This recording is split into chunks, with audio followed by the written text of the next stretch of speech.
안녕하세요, 현준 작가님. 간단한 자기소개 부탁드립니다. 네, 안녕하십니까. 저는 현재 F&B 분야 중견기업에서 채용 교육 업무를 맡고 있는 2년차 HR 담당자 현준이라고 합니다. 반갑습니다. 현재 하고 계시는 업무 내용에 대해서 구체적으로 말씀해 주실 수 있을까요? 네, 현재는 채용이랑 교육 전반적인 업무를 맡고 있는데요. 채용부터 말씀드리면 저희가 경력직 수시 채용을 진행하고 있습니다.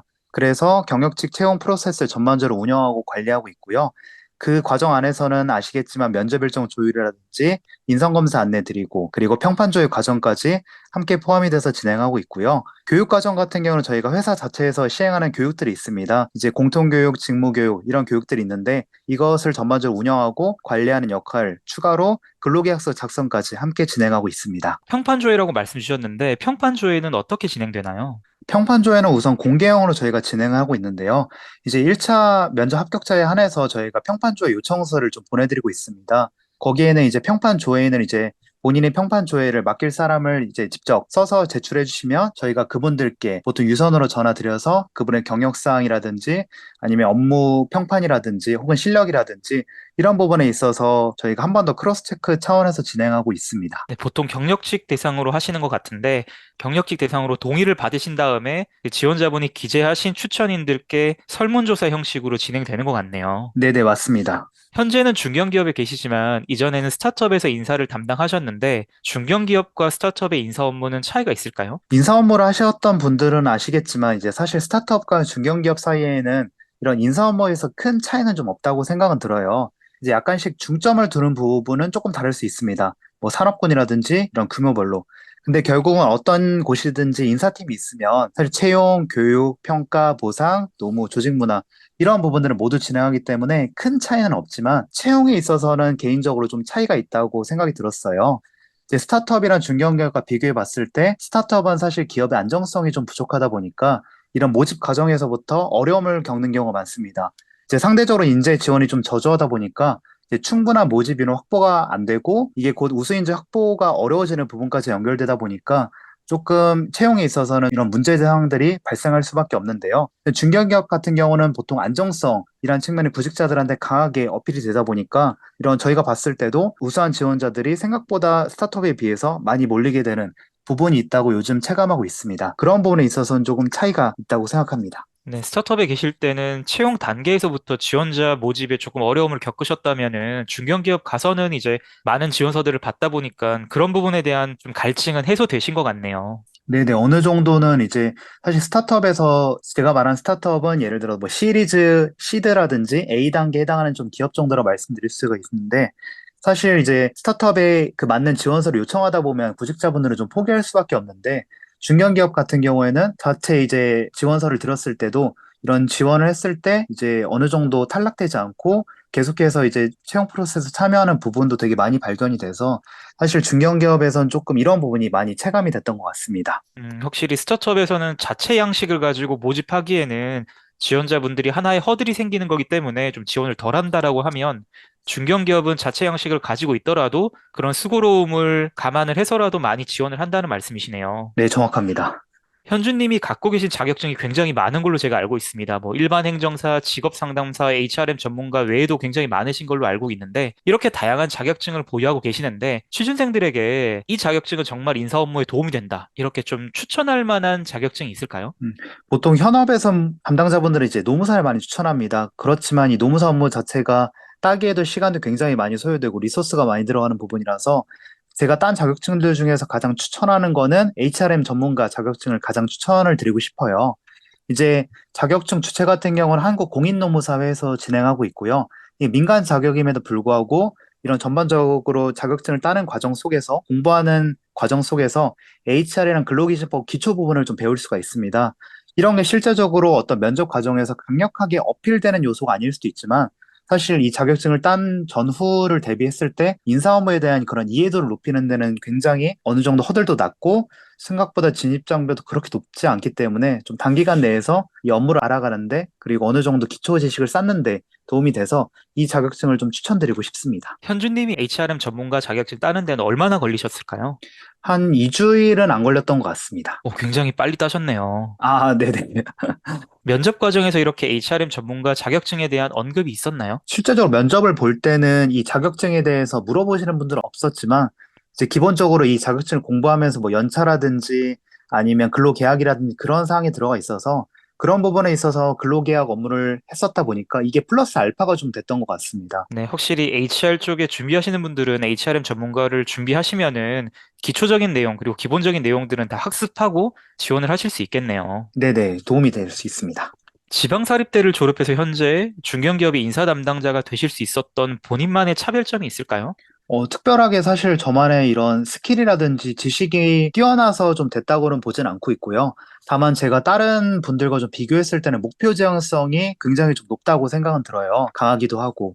이제 인사 업무 자체가 아시겠지만 이런 대학교, 저도 재학 시절에 선배라든지 취업 선생님한테 이제 인사 업무 하고 싶다라고 말씀을 좀 드리면 이제 반응은 다 똑같습니다. 이제 인사 업무 자체가 학벌 스펙이 높은 사람을 뽑거나 이제 한 회사에서 들어가서 뭐 3년에서 5년 정도는 일해야 직무 이동이 될까 말까 하는 직무 분야이니까 다른 곳을 좀 선택하라는 권유를 많이 받았는데, 근데 그때마다 결국 제 목표는 인사 업무를 하는 거라는 것을 초점을 두고 거기에 목표를 잡고 거기에 따른 필요한 것들을 하나씩 하나씩 준비했던 것 같아요. 근데 그렇게 하다 보니까 이제 스타트업에 들어가게 됐고, 스타트업에서 인사를 시작했을 때도 아, 나 여기서 퇴직하면 무조건 중견기업 인사 갈 거야 라는 그런 목표를 잡았기 때문에 목표를 잡고 업무에 몰입하고 하다 보니까 그런 과정들이 자연스럽게 엮이다 보니까 중견기업 인사까지 좀 들어올 수 있게 됐던 것 같습니다. 네, 확실히 목표 지향주의적인 그러한 성격이 HR 면접이나 뭐 HR 직무 현직자분들께도 좀 환영받는 그러한 성격일까요? 우선은 환영받기보다는 뭔가 제가 생각하기에는 취준생분들 중에서 인사를 이제 그런 걸 많이 받습니다. 저 인사 업무에 잘 어울릴까요? 하는 분들이 되게 많은데 사실 인사 업무 자체가 그런 지원자도 많기 때문에 그런 지원자를 면접관이 봤을 때는 아, 이 친구 자체가 인사에 대한 그렇게 관심은 좀 없구나 아니면 한 번쯤은 그냥 해보고 싶었던 직무구나 생각이 좀 들 수밖에 없는데 이 강력하게 꼭 인사를 하겠다. 그리고 인사를 하기 위해서 이런 과정들을 준비해왔고 하다라는 점을 좀 강력하게 면접관들한테 어필했을 때는 그 부분은 확실히 다른 지원자보다 좀 강렬하게 보일 수 있는 포인트들이기 때문에 인사업을 하고 싶은 분들은 꼭 목표 지향성을 갖고 도전하신다면 좀 좋은 결과가 다른 사람들보다는 있을 수 있다고 생각합니다. 네, 확실히 HR 면접에서는 HR 직무에 지원하신 분들이 강한 동기부여를 가지고 내가 왜 인사 직무에 지원을 했는지에 대해서 명확한 이유 없이 지원하신 지원자분들도 현실적으로 많은가 봐요. 굉장히 많습니다. 그렇기 때문에 내가 인사 직무에 지원해야 될 이유, 그리고 내가 인사 직무에 현업에 들어가서 어떻게 일을 하겠다는지 구체적인 계획을 갖고 있으면은 면접관 분들께도 굉장히 선호하시는 그런 지원자가 될 수 있겠네요. 네네, 맞습니다. 최근에 스타트업을 퇴사하시고 중견기업으로 이직하셨는데 스타트업 퇴사 이유는 뭘까요? 첫 번째는 기업의 안정성인데요. 사실 스타트업이라는 곳은 태생적으로 불안정한 조직입니다. 이제 흔히 스타트업 담당자들끼리도 얘기를 하면, 아, 우리 기업은 내일이라도 당장 망할 수 있는 조직이다, 기업이다라는 말을 하는데, 저도 이제 인사를 스타트업에서 시작하긴 했는데, 사실 스타트업에서 조금 더 빨리 배울 수 있는 분야가 매력적이긴 하지만, 불안정성이 같이 수반이 됩니다. 이 불안정성은 정말 기업이 하루하루가 좀 위태롭고, 그런 조직이 있다 보면 사실 앞으로 미래를 그려 나가기보다는 이제 하루하루를 좀 살아가기 바쁘기 때문에 그런 부분에 있어서는 심리적으로 스트레스를 많이 받았던 게 이제 첫 번째 퇴사 사유였고요. 두 번째는 이제 인사 업무 확대가 강했습니다, 니즈가. 제가 이전에도 잠깐 교육 업무를 수행했던 경험이 있는데 스타트업 CEO분들께서 가장 원하는 건 채용이랑 조직 문화 업무긴 합니다. 그래서 여기에서 성과가 나야 되다 보니까 이쪽에 좀 투자가 들어갈 수밖에 없고 이쪽을 더 우선시하게 되다 보니까 이런 교육에 대한 관련된 그런 사항들에 대해서는 아무래도 CEO분들의 관심도가 좀 적다 보니까 이런 쪽에선 저는 교육 업무를 계속해서 쌓아가고 싶은데 커리어를 만들기에는 부족했다는 측면이 강했었고 다른 스타트업도 크게 다르다는 느낌은 안 받았기 때문에 어느 정도 이런 부분이 스타트업 인사를 퇴사하는 데 사유가 됐습니다. 네, 확실히 스타트업은 기업 규모 측면에서도 그리고 HR에 배정된 예산 측면에서도 직무의 업무 확장성을 늘리기에는 한계가 있었던 것으로 보이네요. 네네, 맞습니다. 이직 준비는 어떻게 하셨을까요? 저는 보통 다른 분들과 똑같이 경영기술서를 당연히 작성했고요. 이제 채용 같은 경우는 아무래도 그런 정량적인 수치들이 나오다 보니까 그런 수치들에 대해서 좀 명확하게 좀 기록을 했었고, 이제 보통 저도 딱 똑같이 채용 채널, 뭐 사람인 자코리아 이제 원티드 통해서 채용 공고 보고 지원했는데, 이제 이직 준비할 땐 한 가지 좀 팁이 있었습니다. 저만의 팁.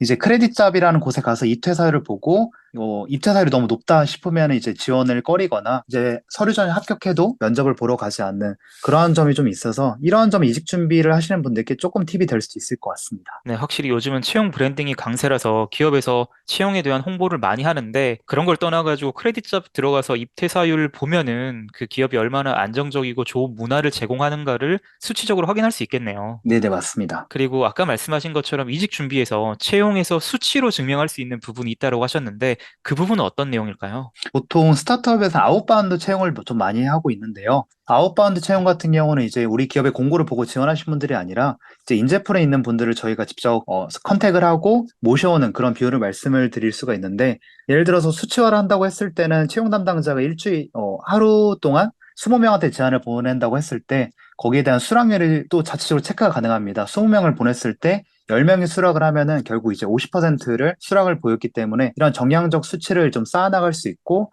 이러한 점이 결국 제가 컨택을 해서 입사시켰을 때까지 몇 명을 입사시켰는지 그런 과정들이 좀 아웃바운드 채용의 중요한 성과다 보니까 그러한 부분에 있어서는 좀 정량적으로 기술을 했습니다. 이직 면접에서는 어떤 질문들을 받으셨으며 답변은 어떻게 하셨을까요? 보통 가장 경력직 면접에서 제가 가장 많이 받았던 질문은 퇴사 사유좀입니다. 그래서 아무래도 이런 퇴사 사유에 대해서 조금 속이는 분들도 있고 아니면 과장하는 분들도 있지만 저는 퇴사 사유를 좀 명확하게 얘기했었고 두 번째는 이제 채용 업무에 대해서 했었던 경험들에 대해서 많이 여쭤봤습니다. 실제 프로세스를 운영하면서 겪었던 점, 문제점, 어려웠던 점을 어떻게 개선해 나갔는지 그런 부분이 거의 중점적으로 면접 질문으로 나왔던 것 같습니다. 퇴사 사유는 어떻게 말씀하셨을까요? 회사 사유 같은 경우는 사실 솔직하게 말씀을 드리는 게 제일 나은데요. 이제 스타트업 같은 경우는 기업의 안정성이라든지 이런 부분이 있었고, 저 같은 경우 인사 업무 확대가 좀 니즈가 강하다 보니까 이런 부분에 있어서 좀 퇴사를 하겠다고 솔직하게 말씀을 드렸습니다. 본인이 합격할 수 있었던 차별점이 있을까요? 이제 차별점이라고 한다고 했을 때 가장 컸던 거는 이제 현재 입사했을 때 면접 때 그 팀이 생각하는 이미지에 적합한 사람이라는 점을 좀 간접적으로 어필을 했었어요. 이제 현재 제가 들어간 팀에 니즈가 있잖아요. 이제 새로운 사람이 왔을 때는 그 사람이 지속 성장을 추구하는 인재이고 채용 업무에 대한 역량이 있고 유연한 커뮤니케이션 역량이 있는 사람을 원했었는데 제가 거기에 가장 잘 적합했던 거를 간접적으로 어필했었던 게 인성검사라든지 자기소개서라든지 면접에서도 다 일관적으로 좀 답변을 도왔었고 그런 경험들을 봤을 때 이분이 우리 조직에 인볼브 됐을 때는 우리가 이러한 과제를 추진함에 있어서 정말 많은 도움이 되겠다라는 이미지를 심어줬던 것 같습니다. 그게 좀 차별점이라고 생각이 들었습니다. 간접적으로 증명하셨다고 했는데, 음, 말씀을 드렸던 사례라던가 어떤 포인트로 좀 설명을 하셨을까요? 퇴사 사유에도 좀 말씀을 드릴 수 있었던 게 제가 현재 있는 기업은 정말 지속 성장을 추구하는 인재를 원했었어요. 이제 어떤 분은 채용만 하면 채용만 하고 싶어 하시는 분도 있고 교육만 하면 교육만 하고 싶어 하는 분이 있었는데 저 같은 경우는 채용, 교육, 조직 문화 이런 전반적인 부분에 모두 관심이 있었고 퇴사 사유랑 연결을 지었을 때 퇴사 사유도 인사 업무에 대한 확대가 좀 니즈가 강했었고 이러한 부분을 쌓아갈 기업을 찾고 있다. 근데 이제 당신네 기업이 이런 걸 하고 있다는 거를 기회를 줄 수 있다는 걸 JD에서 봤었고 그런 점에서 적합하다고 생각하고 지원을 했다. 이런 식으로 좀 논리를 형성해서 쌓아서 만들었던 것 같습니다. 네, 인사 담당자가 연차를 쌓아나가면서 꼭 성장시켜야 할 역량이 있을까요? 첫 번째는 보고서 스킬이 정말 중요한데요. 이제 채용 현황만 봐도 입사자 수, 경력직 지원자분들, 합격자분들의 인적사항, 이런 채용 비용, 다음 달 채용 개선 방향, 이런 부분들을 다 보고서를 작성해서 윗선에 보고를 드려야 되는데, 보고서 스킬이 없으면 아무래도 인정받기도 어렵고 업무에도 좀 도움이 안 되다 보니까 이 보고서 스킬을 쌓는 게 가장 첫 번째 중요한 스킬이라고 좀 보고 있고, 두 번째는 영업력입니다. 이제 인사 업무 대상자는 결국 임직원입니다. 이제 회사가 생각하는 인사 방향, 그런 회사의 방향에 대해서 인사 제도를 설계하는 일도 어려운데 구성원들의 공감대를 사실 이끌어내는 것보다 몇 배는 힘든 일이긴 하거든요. 만약에 예를 들었을 때 회사가 비용을 세이브하기 위해서 기존의 연차 측진 제도를 사용하지 않는다고 했을 때 근데 이것을 실행해야 되는 거죠. 그러면 결국 구성원들의 반발이 있을 수밖에 없죠. 왜냐하면 연차를 잘 사용하지 않는 분들한테는 이렇게 매년 연차 수당이 발생하는 게 금전적인 기준으로 봤을 때는 이득일 수밖에 없기 때문에 이러한 부분들에서 구성원들의 합의를 이끌어 나가기 위해서는 영업력이 당연히 수반될 수밖에 없고 주니어 인사팀장 됐을 때도 이 내부 영업력은 정말 필요한 요소이기 때문에 두 가지를 뽑아서 말씀드릴 수 있을 것 같습니다.